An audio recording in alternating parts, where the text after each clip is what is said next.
Welcome back to Mimi's Organic Eats. Today we're making sourdough apple pie. This fun twist on a classic recipe uses up sourdough discard, which would have been waste. This tangy discard is going to give so much flavor to this apple pie. Not only are we using the sourdough discard in the crust, but I'm also using it in the filling, so you get the most delicious sourdough apple pie. Let me show you guys how to make it. So the first step to making the sourdough apple pie is making our sourdough discard pie crust. So I have 255 grams of all-purpose flour in my stand mixer. Now if you guys want to do this by hand, you can totally do that. Either way works. I just prefer to use my stand mixer because I think it's so much faster. So next we're going to mix together the sourdough discard in the cold water. So we have a quarter cup of cold water and 43 grams of sourdough discard. And you want to mix this together. This is just to ensure that the sourdough discard and the water combine completely. This is going to ensure that we don't have just little portions of sourdough discard in the pie crust.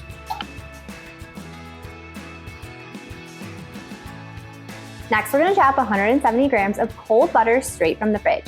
And we want to chop this into small cubes. I like to cut the butter stick in half and then cut each half in thirds. This is going to give us the perfect size little cubes.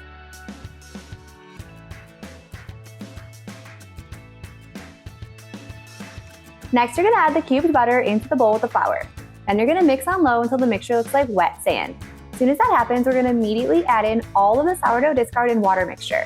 Continue to mix just until a dough forms.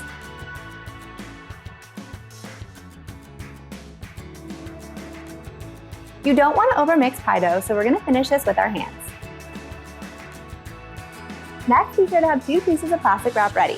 Now we're just going to divide the pie dough into the top crust and the bottom pie crust. Then you're just going to use your hands and form this into a disc.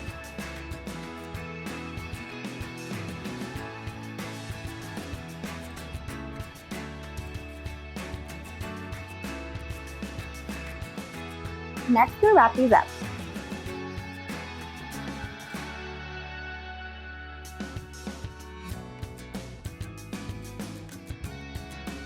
So once your pie crust is chilled and it's ready to roll out, then we're going to preheat our oven to 350 degrees. Now it's time to mix up the filling. And you want to mix up the filling for your pie before we remove the pie crust from the fridge because we want it to be as cold as possible when rolling out. So we're starting off with 170 grams of light brown sugar in a large mixing bowl. Next, we're going to add in our spices. 1 teaspoon of cinnamon. Next, we have a quarter teaspoon of nutmeg. Next, we're going to add in 1 teaspoon of cornstarch. And cornstarch is going to help solidify the fruit juice filling. This is going to ensure that you guys don't have a soggy pie crust on the bottom. And if you guys are avoiding corn or you don't want to use cornstarch, feel free to use tapioca starch, arrowroot, or even potato starch in its place. And next, we're going to add a little bit of sourdough discard into this pie filling. I'm using sourdough discard in place of traditional flour. The traditional flour would work with the cornstarch to help solidify the fruit filling, but because sourdough discard is made up of flour and water, it can work in a similar way. And it's going to provide a tangy sourdough flavor to the filling of this apple pie. Now we're going to set this aside while we chop the apples. Now we're going to need 3 large apples. I'm using pink ladies today, but you guys can use any kind of apple variety that you like, but I think the sweeter apples pair really well with this sourdough discard pie. Go for apples like pink ladies, galas, Fuji's, and other varieties similar to those.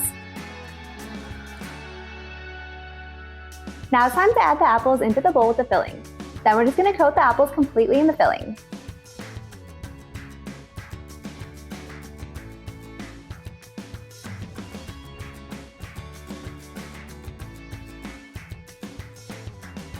Now we're just going to set this filling aside while we roll out the pie crust.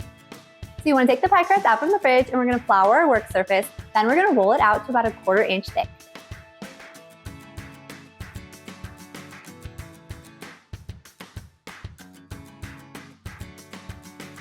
Roll the pie crust out to a 1/4 inch thick. In order to roll a perfectly even pie crust, it helps if you turn the pie crust 45 degrees as you roll.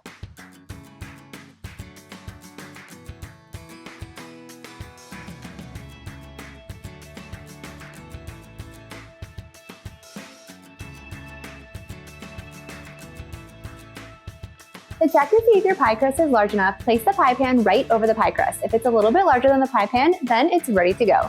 Then you're going to place the pie crust in the pie pan and lightly press it against the bottom and the sides. Then we're going to add in the filling and spread it out evenly.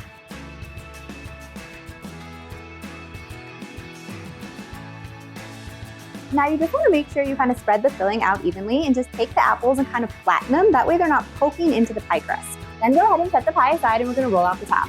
We want the top to be just large enough to cover the entire pie.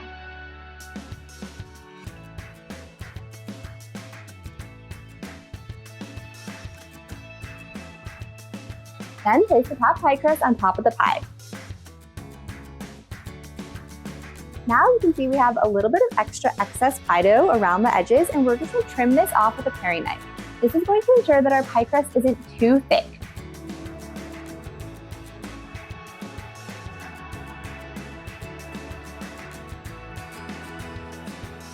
Now you're going to take that extra pie crust and roll it into the center of the pie. We want the crust to be even with the edge of the pie pan.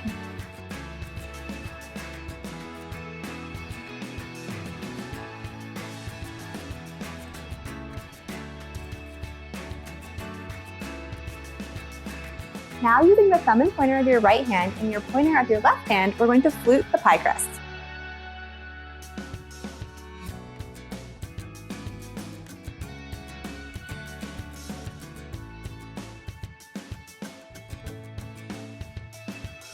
Next, we're brushing the pie crust with heavy whipping cream. This is one of my top tricks for replacing egg wash in pie. You guys don't need to brush the top of the pie with egg to get a perfectly golden brown crust.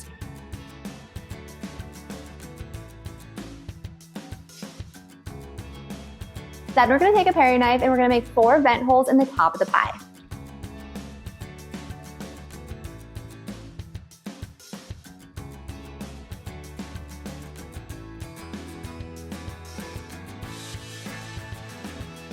And then next we're going to sprinkle this with turbinado sugar. This is what's going to give this pie a sparkly finish and a perfect texture.